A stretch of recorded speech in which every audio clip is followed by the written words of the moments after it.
would say. Liars. Yeah, should they speak up now? Liars. I think it's getting a little too late for those who are complicit. For the victims who have been too afraid to come forward because the diddler has been running around. Yeah, when you get 16, you come down and you gotta, wear your seatbelt. I mean, I'm 15. You could ride in the passenger seat. I got my permit. Not yet. No.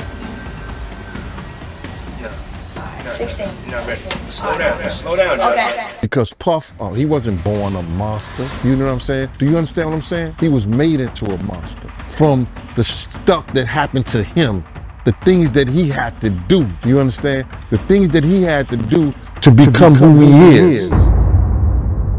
So you've probably heard of Diddy's freak-offs and his involvement with young boys such as Usher when he was 14 years old and Justin Bieber when he was 15. Questionable videos have resurfaced the internet and now everyone's kind of connecting the dots. But these allegations have been out there for a while. People like Jaguar Wright, a singer and songwriter in the industry, has been very vocal on social media about what she knows about Diddy and his involvement with young boys. These allegations are pretty disturbing and it shows the dark side of Hollywood that they don't want us to know. Before I get into this video, please make sure to give it a like and subscribe. It literally takes 1 second and it really helps out my channel. Okay, let's talk about it. So Diddy had these very exclusive parties which everyone who secretly knew about it referred to them as freak-offs. These freak-offs, which involved groups of people performing sexual activities with each other, reportedly started in 2009. Apparently, it started way before that, but they've only been able to prove that it started in 2009. These parties were described as multi-day events involving heavy drug use, alcohol, and allegedly, Diddy used force, threats, and coercion to make victims participate in these events. These substances that were used at these freak-offs were there to keep participants compliant, and basically it got people so intoxicated that they were sometimes taken advantage of. These freak-offs were held in rented hotel rooms and mansions in New York, LA, and Miami. Now, apparently it's been said that a lot of A-list celebrities were actually involved in these freak-offs. But this is the thing, Diddy was so known and popular back in the early 2000s that everyone you can possibly think of was at his parties that he hosted. There's photos of A-list celebrities such as Kim Kardashian, Khloe Kardashian, J-Lo, Leonardo DiCaprio, Jay-Z, Beyonce, Mariah Carey, Ashton Kutcher, Paris Hilton, and the list goes on. Now,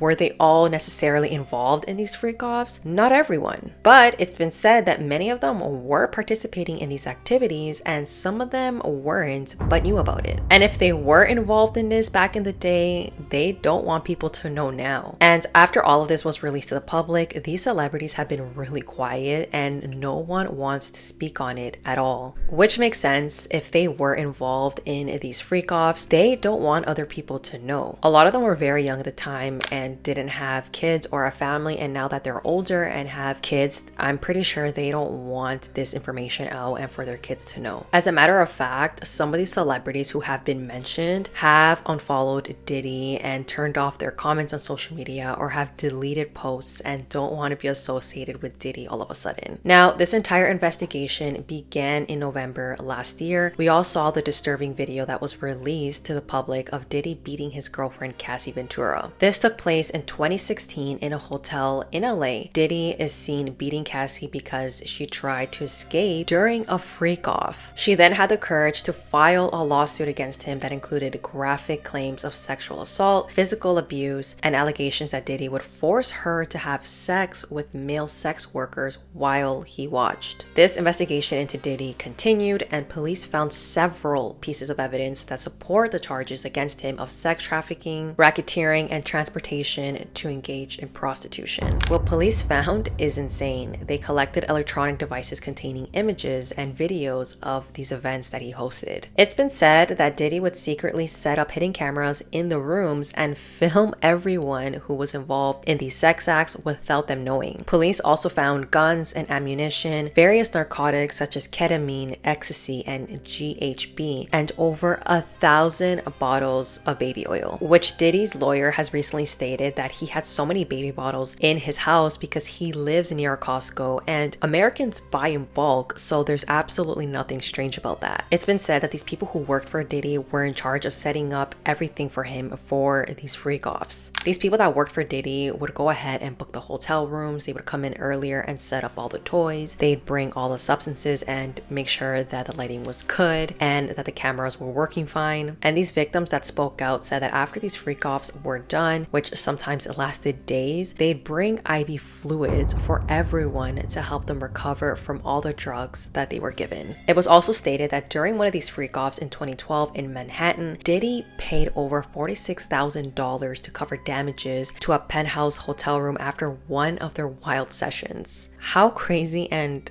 weird is that? During this search warrant, they also confiscated 90 cell phones, multiple laptops, cloud storage accounts, as well as 30 other electronics and storage devices such as hard drives, thumb drives, cameras, and surveillance systems. Now, what I'm curious to know is what else did they find in these videos, or who else were in these videos? Because like I said, Diddy was known to record his freak-offs with other men and women, but did he also record his interactions with his young victims? The conversations about Diddy and his inappropriate relationship with young boys has been mentioned so many times at this point that it's difficult to believe that they're just rumors. And allegedly, what people are saying is that Diddy was grooming and essaying Usher when he was just a child. Usher and Diddy met in the early 90s, and Usher was only like 13 or 14 years old at the time, and Diddy was 24 years old. Diddy had started his own record label called Bad Boys Record, which became very well known and where he discovered one of the most famous artists of all time, such as Biggie. Usher, on the other hand, was signed to LA Reid, and this man handed Usher over to Diddy so that he can live with him for a year at Diddy's Flavor Camp. This is what Diddy called his mentorship program, where he took in Usher at 13 or 14 years old and they lived together. The name itself sounds disgusting, so I don't know why any parent would feel comfortable leaving their child with someone like this. Diddy received full guardianship of a 14-year-old Usher, and he mentored him to become one of the most famous people at the time. And again, you might be thinking, well, how does a mother just trust a random grown man with their child? I personally would never,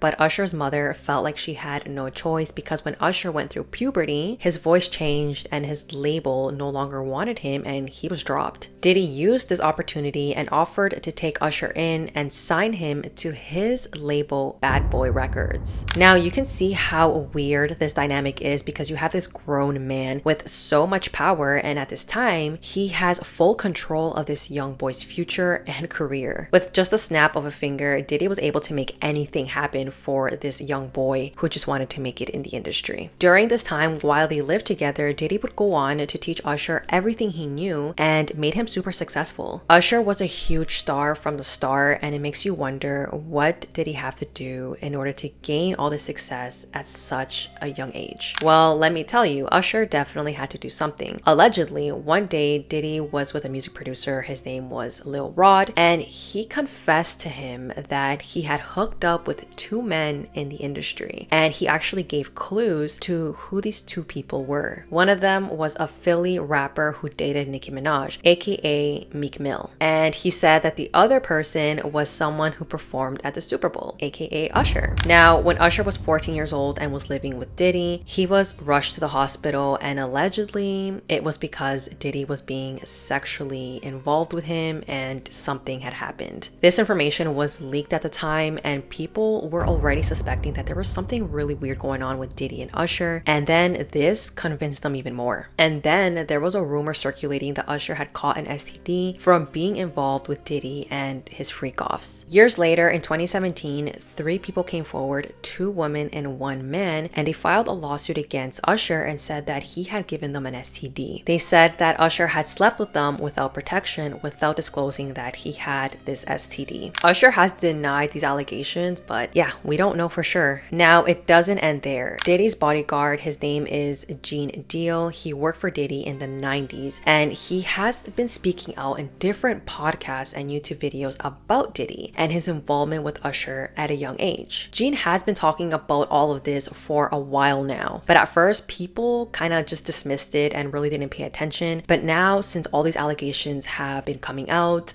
Everyone is so focused on this guy and what he has to say. Gene worked for Diddy at this time when Diddy was having all of these parties, and his job required him to be around Diddy at all times, so he was just seeing and observing everything that was going on. Gene claims that he saw in multiple occasions Diddy and Usher sleeping together in the same room, in the same bed, and then waking up together. During an interview with Howard Stern 8 years ago, Usher was asked about his experience staying with Diddy at such a young age, and this is what he said. And get this, when Usher was asked, well, would you allow your kids to stay at Puffy Camp? He said, absolutely not. You're a dad now. Would you ever send your kid to Puffy Camp?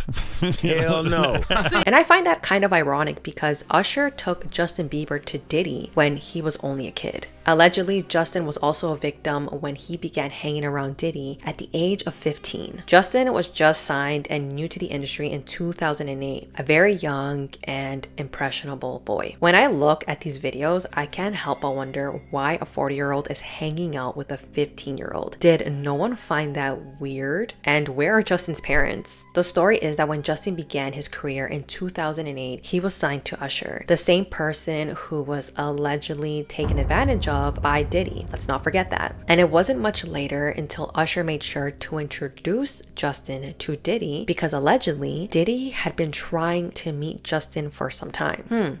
I wonder why. People are furious that Usher would basically hand over Justin to Diddy, knowing damn well who Diddy was and the things that he was doing. I don't know, this entire thing just sounds twisted and gross that these men are essentially continuing this pattern of abuse. In another unsettling video, which I don't even know why this video was posted to begin with, but you see Diddy confronting Justin and asking him why he hasn't responded to his calls and texts, and Justin just seems so uncomfortable, and it's clear that he doesn't want to be around this guy. We don't know exactly what Justin saw or experienced during this time when he was so fresh in the industry, but as he got older, it was said that he was attending these freak-offs, allegedly. I don't know if you guys remember, but Justin went through a period of time where he was constantly partying and drinking and under the influence, and people were kind of worried for him and thought that he was losing himself. But during this time, it was said that he was partying a lot with Diddy and their group of friends that were involved in these questionable activities. Then, sometime after, Justin was seen breaking down a lot in public, and he was visibly upset, and it looked like he was going through something. At the time, people didn't understand what was going on with him, but I guess it makes sense now. And then Justin and Hailey began their relationship and got married in 2018. And not long after, he began talking about his faith and that he turned his life to God, and then they both got baptized. Again, at the time, no one was aware of what was going on with him, but it seems as if Justin was coming to terms with what happened to him and all the things that he saw growing up, and realized that he wants absolutely nothing to do with these people anymore. There's also speculation that Justin does not want to be around Usher anymore after he turned down Usher's request that Justin perform with him at the Super Bowl last year. Now, with all of this being said, Usher has not spoken out about these claims, and it's believed that he's protecting Diddy because, again, if Diddy goes down, then a lot of other celebrities most likely will be going down with him. And this is the thing, I truly believe that these people thought that social media wasn't going to be a big thing in the future, and they did all of these very questionable things, not realizing that it might come back one day to haunt them. Now, in regards to Diddy and what he was doing with minors, apparently this behavior did not start with him. His bodyguard, Gene Deal, who I spoke about briefly, said that everything Diddy was doing to young boys was actually done to him as well by his mentors. One person in particular is this man named Clive Davis, who's a record producer and music executive, and he was a person who basically gave Diddy the opportunity to start his own record label in the early 90s. Without this man, Diddy would be no one. Clive Davis, this very powerful person in the industry, recently came out as bisexual as well, and it's been said that he was making Diddy do stuff in exchange for fame and success. This is literally the definition of selling your soul to the devil. Now that there's these allegations against Diddy, more victims have spoken out, whereas before they were probably terrified to say anything because there's been a lot of talk that people who have said anything against Diddy ended up dead.